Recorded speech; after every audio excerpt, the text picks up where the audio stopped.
Coverage you can count on continues. With Storm Team 10 meteorologist Everett Lau.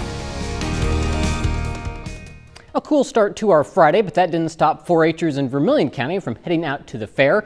These kids were out taking care of their goats, cows, pigs, and chickens this morning, and all that hard work probably kept them warm, but the weather wasn't warm enough to keep them from, or too warm, to keep them from having a water balloon fight out there this morning. So even though a few of them are in sweatshirts, still having fun out there at the fair. It's the time of the year you can have fun like that. And as we look at the temperatures, it's been a little bit of a cooler day. Yesterday we topped out near 90 degrees, but today many of us have been staying in the 70s, and that's where we all are right now. 76 in Sullivan, 75 in Newton, and it's 73 in Paris, Casey, and in Brazil. So looking ahead to the weekend forecast, we do have some changes to talk about. So tomorrow's still looking like a dry day. We'll see temperatures back in the middle 80s, so back where we should be. Then we get to Sunday.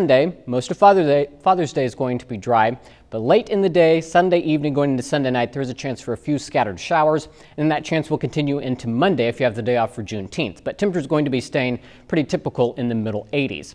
We do have an air quality alert that's going to be in effect tomorrow. Air quality going to be back in that orange category, which is unhealthy for some, those with respiratory issues. Going to be another day you want to try to avoid prolonged time outside, avoid some strenuous activities because of some high levels of ozone that are forecasted for us tomorrow.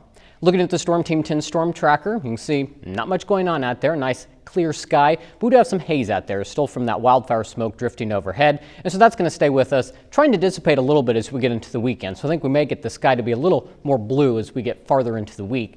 But as we look at Futurecast for tomorrow morning, expecting another sunny day to kick off the weekend, and that'll take us right into the afternoon. We'll have a very light breeze out of the northeast, and that's going to take us right into Sunday. So the first part of Sunday also looking dry. We'll stop Futurecast at 7 in the morning.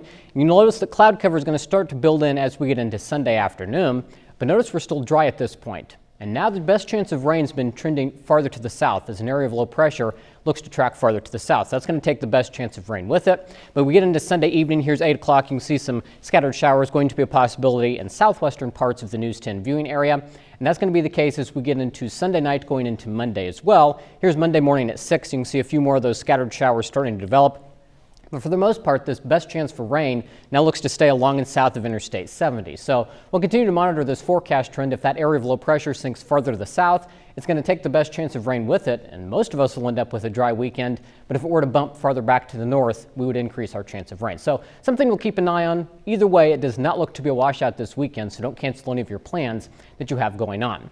For tonight, we'll drop down to 54 under a mostly clear sky, so a nice cool night. Want to open up the windows, let in some fresh air. Then for tomorrow, 84 degrees for the high, so a mostly sunny, seasonable day. That's right where temperatures should be for this part of June. And then tomorrow night, not quite as cool, but still comfortable. We'll drop down to 60 under a mostly clear sky. And as we look at the 7-day forecast, again, we have that chance for some scattered showers and thunderstorms on Monday. And then as we get into next week, I think the story is going to transition to talking about the return of the heat. We'll have a spotty shower chance on Tuesday afternoon. The highs will be climbing back into the upper 80s, topping out around 90 degrees a couple days. So it's going to be feeling more like summer as we get into next week. And unfortunately, just not a lot of rain in the forecast, and we definitely could use some.